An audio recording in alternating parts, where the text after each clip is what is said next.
Hi, I'm Mr. America Shadi in here with another episode of Dark Theory USA show. Today I'm going to talk about why socialism doesn't work. But I want to divide it in two parts. First part, I'm going to talk about Zohran Mamdani and why he's famous right now, why everyone is listening to him or voting for him, and what happened that we got in here. Because I remember since I came to United States, the word socialism and worse than that, communism, they were kind of like a Voldemort word in Harry Potter world. Because everyone was saying you cannot even talk about that, you cannot even say anything about that, good thing about that. It was kind of like an insult or a slur, something like that. But now we are seeing like somebody like Zoran Mamdani, not only openly he calls himself a democratic socialist, but also we are seeing like how much he's popular and people are listening to him. I'm going to talk about that, how we got in here from the society that really hated the word socialism to the place that right now people are voting for them. And then second, I'm going to talk about that practically, on theory, on paper, why socialism never works.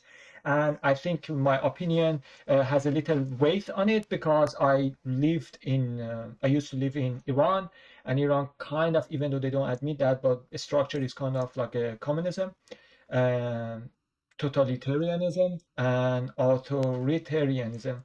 So you could see like how they are really rough over there and what they do, and I could see the taste of the socialism over there. So I'm going to talk about that and tell you why it doesn't work anywhere, regardless of the culture and the country. The system doesn't work. So let's start with Zohran Mamdani. What made Zohran Mamdani not only be confident enough to talk about like I'm socialist, and is still not rejected, not only not rejected by the people, but even supported. And the reason is not because capitalism has failed the people, but because of crony capitalism. Let's say, with the name of capitalism, we are doing everything which is not capitalism. Did you know that prior to World War One, there was no tax in the United States? People were paying zero taxes. So which one is capitalism? The one prior to World War One, but that we were not paying any taxes, and they said temporarily we're going to tax you because we have to fund the war for the World War, and after that we're going to bring back zero. But trust me, whenever you give up the right to the government, you're not going to get it back unless you fight it. So they never brought it back. Still, we are in temporary stage of taxing people, and it's just going up and up and up. And also, for example, like for crony capitalism that we are seeing today, if you remember, I mean, the whole point of capitalism is free market. A small government doesn't put its nose, stick its nose to your business, and just make sure like you are following the standards and you are on yourself. So you can go bankrupt, but also you can be billionaire. But when today we are seeing like behind the stage congressmen and women, they are passing the law to the favor of their donors. So even though, like we are saying, government shouldn't get involved into the business, but actually it is right now. How it works? So yeah, government doesn't own a business by itself, right? That's true. It's not nationalizing those fields of interest. But what they do is like one rich donor, a billionaire, says, hey, you, Amir Hossein, you're going to run for the Congress. I'm going to support you. I'm going to start a fundraising for you, and I'm going to donate to your campaign. But just remember, whenever you get elected, you're going to vote to favor of me. Whether, for example, my donor is owning the oil company, says, okay, bring down the subsidies for green energy and make sure people use fossil energy, fossil fuels, and they come to the oil, so I don't run out of the business. So yes, government doesn't own green energy corporation or like solar panels or oil companies, but you are seeing government is manipulating the congressmen and congresswomen. They are compromised, and they are changing, shifting the direction of the government and those decisions by their votes in the Congress, whether it is in House of Congress or Senate. They are voting to favor of their donors, and you are seeing, so basically government is involved in the business, but indirectly behind the stage. So this is anti-capitalism. Government should just say, whatever benefit people, I'm out of here. Whatever people vote for me. But again, the problem happened because I think I'm not sure, but I think Ronald Reagan was the person caused that. Was saying like, okay, the cap, the maximum that you could donate was like 10,000. So you couldn't manipulate the election by funding so much money. But they lifted off, so it is unlimited. You can pay. Yeah, of course, the corporations, they can only donate to that campaign for 10,000 or 15,000, but every individual they can pay unlimited support. Like for example, like if I'm a billionaire from my corporation, I can only donate to your campaign for 10,000. But by myself, from my individual account, I can fund you as much as I want. Like just you see Miriam Adelson just paid $100 million to the Trump's campaign. So it is anti-capitalism. Again, people with their own interests, they are manipulating our government, the political system. Only those people who are richer, they are getting people elected. I mean, somehow, somewhere on the line, I think the issue is with the people. So if you see somebody is getting big money from the donors, so just don't vote for them. So nobody is forcing you to vote. So there's a little bit of accountability and responsibility on the people as well.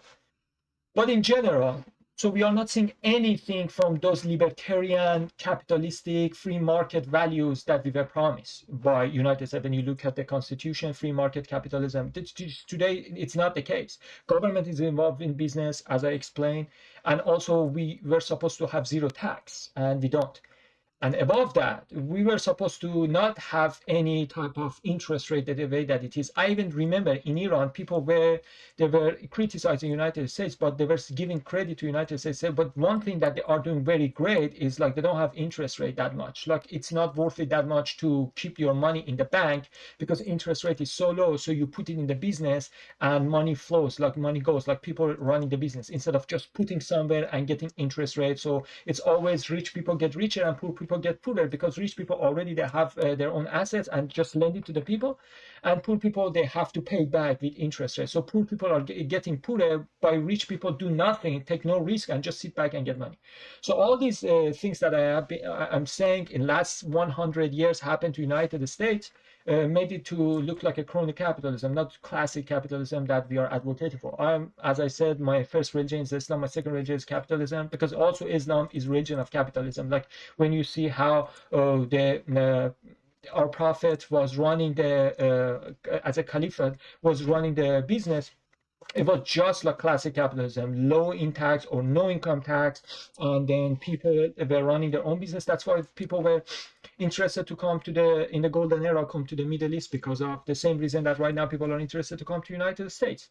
So that's it. So what we are seeing is not capitalism versus socialism. It is crony capitalism versus the socialism that doesn't even exist. Like even Zohran Mamdani or even Bernie Sanders, his master, they are not even sure about what socialism is. Because, for example, Bernie Sanders, when he wasn't millionaire, he was saying millionaires are the problem. The moment that his portfolio went up and now he's a millionaire, he doesn't talk shit about millionaires anymore. He says billionaire. So if Bernie Sanders become billionaire, then he's gonna say trillionaire. So it shows like the hypocrisy over there. So even they don't know what they're talking about. So neither we have clear definition of socialism that they are advocating for, nor we have really capitalism working the system to be able to compare that. So when I'm going to say capitalism wins, I have to refer to capitalism 100 years ago, not today's, because there's nothing capitalistic about what we are dealing with today. With 50 years mortgage, what is that? But why is he super popular right now with all the stuff that I said? One is because I just said people are saying, okay, capitalism good on the paper, maybe 100 years ago for our grandfathers, it was very good, was working well. That's good, nice. But for us, for our lifetime, Gen Z, Gen X, we are millennials, we are not seeing any of that in here. So like, let's say one country 200 years ago was doing very great. Good for them, good for the ancestors, good for the grandparents. But today it's not happening. It's not working today. So what should we do right now? This is one of them. Like people are saying, just because something was working 100 years ago and now it's not working, you want me to still root for it, like cheer it, even though it has no benefit for me? That's for one. And then for the second is people are saying like, I'm not seeing any capitalism, good thing about capitalism that you are saying, because you have to remember when we are advocating for capitalism, it's not like theology or ideology. We are just going to say we have to protect it no matter what. It's not a cult. We say capitalism wins because people can see the result. That is the reason. But if people cannot see the result, they're going to blame capitalism. They're going to blame any system. For example, people say, like, let's say government in CCP, Communist Party in China, they say communism good, communism is perfect. But then people say in reality we don't have freedom. So you can say it is good all they want, but when I don't feel it, when I don't sense it in every day of my life, then I'm not gonna be cheerful about that. Same thing is happening right now. They're saying like all the good stuff that you are saying maybe existed 100 years ago. I cannot see it in my life, so I'm not gonna advocate. That's for one. For the second is like because America is so divided that people like Zohran Mamdani, as long as somebody rise against Trump, those people who hate Trump gonna team up with them. And also Democrats, they were really lacking one charismatic personality. Like the closest one before Mamdani was like Newsom, and even Newsom was doing horrible thing, especially with the fire in the Los Angeles, the way that he was handling it. So make it like people even say we don't want that. So rest is Bernie Sanders, like people that are not very popular. So Zohran Mamdani was, he filled the gap for one charismatic person in the Democratic Party. So that was one of the reasons like he got voice, because for example like Cuomo, everybody, even Democrats, hated Cuomo. So like everybody who raised against Cuomo already would be popular. And the reason is because it's as long as somebody is against Cuomo. So Mamdani was very lucky because people were hating Trump. They were looking for one charismatic on their side and they didn't have any.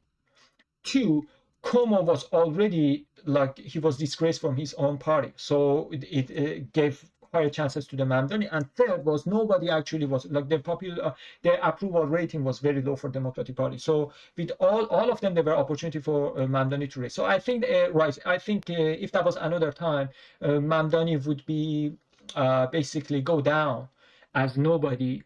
A long time ago, but all the situation was to his favor. So there are a couple of things. So one was today we don't have any capitalism. So if they can talk negatively about capitalism because whatever is against that. Because if what we have today is capitalism, I hate that, whatever it is. So I'm going to go for socialism. That's one reason. And the second reason is because Democratic Party, they are very low today, and they are looking for somebody that is appealing to the generation Gen Z. And the third one is Mamdani is saying, hey, look, with all those good things, capitalism, free market, la di da di da, who is benefiting today in New York? Billionaires or ordinary people? And people say ordinary people, they're just getting poorer and poorer. They're just going in, moving to the cheaper neighborhood, and everything is getting worse. But the billionaires, yes, their portfolio is just getting higher and higher. So he says, what if I give something to you as well? And people are tired of fighting over ideology like socialism, capitalism, left, right, up, down, all of this. This is something that makes me happier, something that helped me with my financial situation, something that could upgrade my lifestyle. Something. Government is not doing anything for me. So these billionaires are fighting each other, and we are just sitting back to vote for whoever to get higher than other ones. People say we are done with playing with your game. You're like, you guys are saying, oh, this is a fight between us, just you guys vote for us so we win them. Saying, but you winning over them doesn't mean we winning, us, the people winning. The moment the election is gone, people are forgotten. So Mamdani says, how about we don't play that game anymore? Billionaire versus billionaire. Tech versus tech. How would we do the thing, I give something to you? And people are saying, people have to look at the option. When one of the options is Cuomo, that he was terrible, his administration was disastrous. And something like Mamdani said, at least I make your bus free. At least I freeze the rent.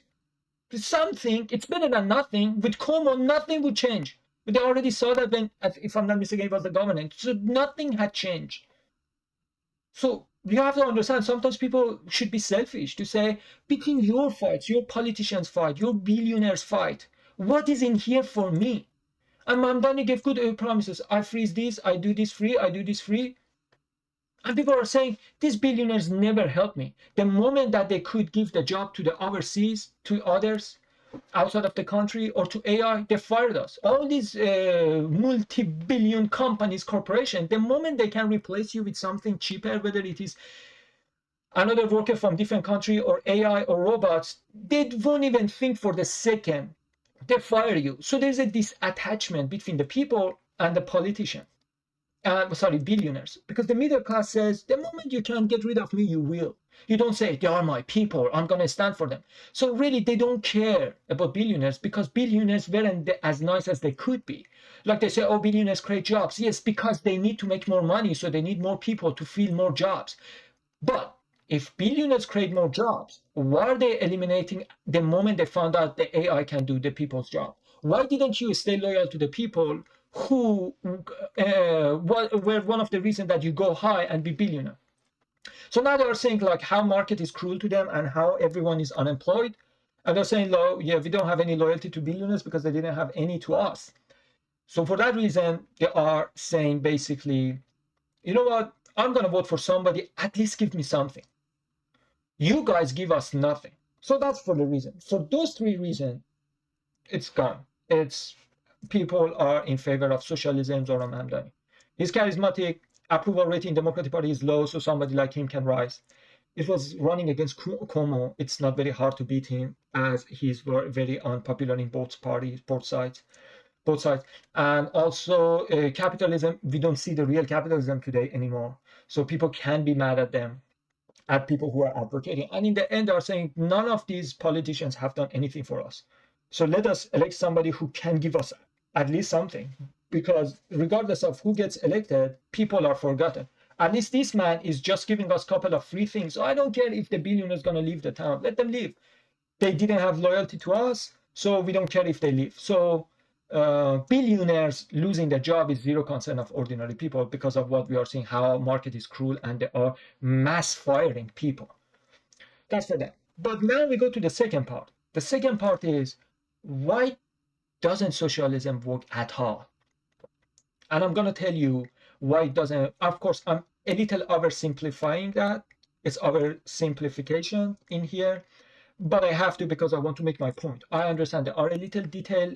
The devil is in the detail. There are some details. There are some side notes that I have to talk about. It's not the place right now. I just want to say it in general because I love philosophy and the tool for philosophy is logic, as the tool for mathematician is numbers. You know what I'm saying?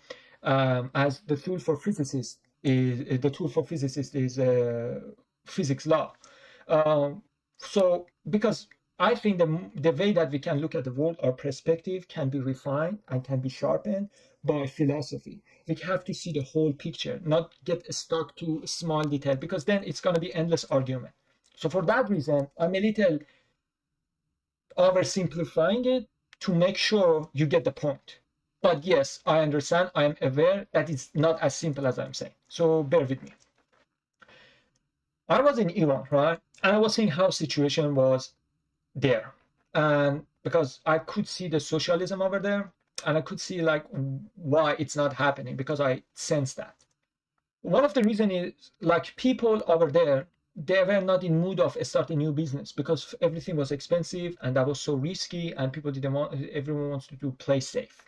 And for silly idea, you know, like there's so many unnecessary but cool stuff you see on Amazon, $5, $10 stuff, like the thing that rotates and stuff. You see those, and in broader picture, you say, well, they are pointless. Why would somebody basically buy them? But it's just cool and it's only $5, so who cares? It's just a burger, right? The price of the burger. You just buy it and you play with it. You get tired of that. You give it to your friend. That's it. But it doesn't happen in those countries, because in those countries that socialism works, it is like people are not willing to risk that much because their stake is so high. And I'm going to explain to you why. Listen, fundamentally, every government on the planet, regardless of the time, regardless of the place, culture, anything, every government on this planet is lazy, is dumb, and is slow. These three things: lazy, dumb, and slow. Remember, again, one more time: lazy, dumb, slow. And it is very important. Why? So if you know inherently all the governments on the planet throughout the history, they were lazy, dumb, and slow, gives you an idea why socialism doesn't work. Because what is socialism? Socialism means government is in control of the business. It's not as harsh as communism, because for communism, government owns all the business, all the production, and all the means. You're basically working for the government. Socialism means, okay, you can have your company, you can, and you run your business, but remember, you do as I told you. Like, for example, like you are making the car, and tomorrow government says, you know what, we are at war. Stop making cars, stop making luxury cars, make tanks for me. You got to do that, right? And the taxes are so high, so in the end of the day, whatever you are making is for sake of the people, because you make more money, because you own the factory, and so you get taxed higher, and then so you pay more taxes, and that taxes is going to be used for poor people, so nobody dies from hunger, from starvation or something. So basically you are loyal to the people, not to your own bank account. So even if you make more money, they're going to tax you higher, and eventually to pay people below the poverty line. And also, if government decides that, hey, what you are doing is against national interest, like what the stuff you are creating is bad for our culture, you better stop that. So government has the, in communism, government owns that. In socialism, government monitors that, controls that. So still you have a little bit of freedom as long as you play with their playbook, as you follow their guidelines, the government guidelines. But capitalism is just, listen, follow this instruction, is the standards that we have to make sure, like, for example, the car that you are making is not polluting the environment, it is safety hazardness, all those, whatever you are making for inspection. They go through a standard inspection that they follow for all the companies, and if you pass those inspections, you are free to go. And if people don't like it, so you're going to go bankrupt. But if people like it, good for you, you got billionaire. That was communism, socialism, capitalism. Forget about communism. Communism is evil. Forget about that. We are talking about socialism. Because Mamdani is saying that, and people are saying, oh, we are not communists, but we are just socialists. I'm going to tell you why it doesn't happen. So when government gets the most money, because remember, those people who are making money, they don't put it in their pocket. They are just giving more to government. So more you work, more you give government. So you are not working for your own, for your next yacht or private jet. You are working to make sure there is no homeless in the country. And you might say, oh, that sounds very patriotic. It's very good. One for all for one. And not so much. Why? Because remember, I told you it's lazy. Government is lazy, it's slow and dumb. So when the money goes to the government, the name is, oh, we're going to help the poor people. But practically, it's not happening. Maybe they throw some bones to the poor people to say socialism works, so they won't rise against that. So there would be no unity between billionaire and poor people to say government is ripping both of us up because it's taxing you, but it's not giving me anything. Maybe throw some bones, but in general, that's not the case. What they do, because they're dumb, they don't know where to invest. So everywhere they invest for greater good for the future of humanity or whatever, it's going to be very slow and sluggish. So you see all those monies is being burned basically by those stupid projects that government is pursuing. And I was seeing in Iran, two, they are slow. For example, let's put it in that way. Let's say government is seeing, okay, back in the day that was the DVD player, right? And government buys so many DVD players to put in every governmental buildings all across the country for all the presentation. You know, right now we use the PowerPoints. So let's say for the presentation, they needed to put it on the CD and then they play it on DVD player and use the project it on the wall and then explain that. For every official meeting, every meeting that in every governmental building it takes place in the country. And after hundreds of thousands of DVD players that are playing, let's say somebody says, what about we do something in cloud, on internet? You just connect to the internet and then you can have it all. You don't need to carry the CD all the time. Maybe it gets a scratch and doesn't read. Like if you have played PlayStation 1, you know what I'm talking about. That. So it's risky. How about we put it online and we just access with that with our email and just present it? Immediately government gonna say, oh no, I paid so much money for these stupid DVD players. And now, after 4 years, you want me to get rid of all of them and then integrate with the advanced technology, the going forward? No, it's not going to happen. You see, for its own sake, for its own priority, says, I spent so much money on this project. And just after 5 years now, you are adventuring something new, like a Blu-ray, USB, for example. I'm just giving an example. Oversimplification is this, what I'm talking. And you want me to do that? So what should I do with this DVD player? Stack them for what? For decoration? I have to throw them away or selling them because, you know, these technology devices, they lose their value as soon as you purchase them. So now we sell them with the half price. After 5 years, we go cloud. And what's going to happen after that? After 5 years, you're going to find some new method to hold our a meeting, and then then I keep investing and keep losing. No, no, no. We're going to keep going with DVD play. That's why you see socialist country and communist country, they're all very outdated. The reason they're outdated because they cannot, government cannot afford every 4 years adventuring something new. So I said, no, we're going to hear. So you see, now the second thing, slow. And the third thing is lazy. Because always they're going to play safe because their stakes are so high. There's so much at stake. Like, think about that. So many poor people on STEM, on EBT, all those stuff, welfare, aiding poor people, housing, homelessness, homeless people, fighting homelessness, poverty, this and that, and those governmental workers, contractors, all of them. You say, I have to spend so much money. And now, you want me to always, I already have so many problems I have to take care of. Now you want me to go think about the future of the country. I'm just trying to survive, to pay everyone's bills. All these people who are working for me. I cannot have futuristic vision the way that you individuals have, because you don't have my responsibility. Maybe you are father of the family. You have to take care of your wife and 2 children. I have to take care of hundreds of thousands of employees for the government.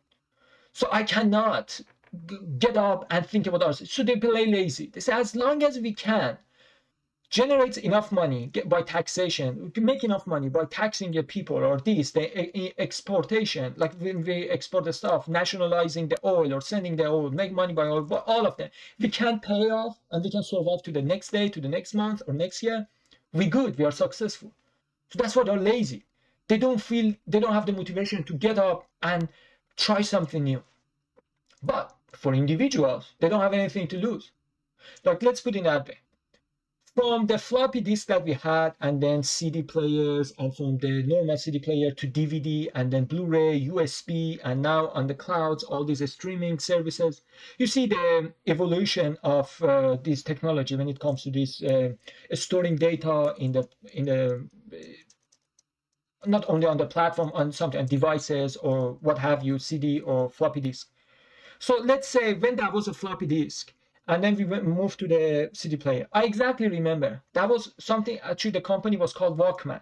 Walkman was basically you had CD player, but in your pocket. That was size of the CD, you open it, just like mini PlayStation. You play and you listen to the music before iPad stuff. So the person who made that probably got billionaire or millionaire or something. A few years later, let's say Apple came and said, you don't need to carry the whole CD player with yourself. You just store all of them in the iPad. 400 music, the very first generation of iPad.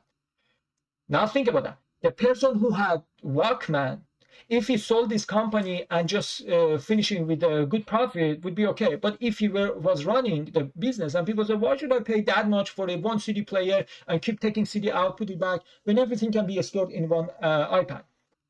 Immediately the Walkman would go bankrupt and the Apple would rise. Government cannot do this transition. People can. Because, for example, in the end, you are seeing Mark Zuckerberg. You don't see how many people wanted to be Mark Zuckerberg with their idea and they got defeated by better idea. Hey, I have Walkman. Hey, I have iPad. Hey, I have this. I have PlayStation. I have Xbox. I have that. So whoever didn't have better in the market, better goods in the market, got sacrificed, got slaughtered by the competitors. So there were so many Mark Zuckerberg buried in this competition. They got slaughtered, they went bankruptcy, they got bankrupt and they fought bankruptcy and they lost everything. Now we are here. So all you see is, oh, Mark Zuckerberg, oh, Steve Jobs. You don't see how many people they had idea, but because one better idea with better pricing or better marketing beat their idea, they got buried below them. So you just see who is holding the flag. That's all you see. Government cannot adventure all of these possibilities and invest all of them until make something like Facebook. Individual people can do.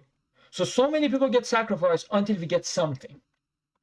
But because government is slow, dumb, and lazy, cannot be adventurous. As they say, what if I did that and it failed? You know how much money I spent? How can that was the money that I had to pay for my employees in the government.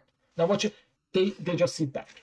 So when it comes to productivity and creativity, if you give it to the government, because of those reasons, those weights that they are hanging from their ankles of the government, they stop them, they slow them down.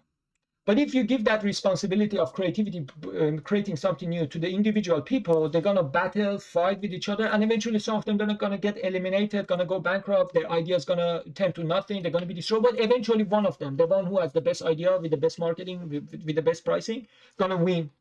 And you all see that. That's how you advance, because in every field, the best one, best idea are gonna win. But government cannot compete with itself. Oh, he has this idea, he has this idea. Which one should we go?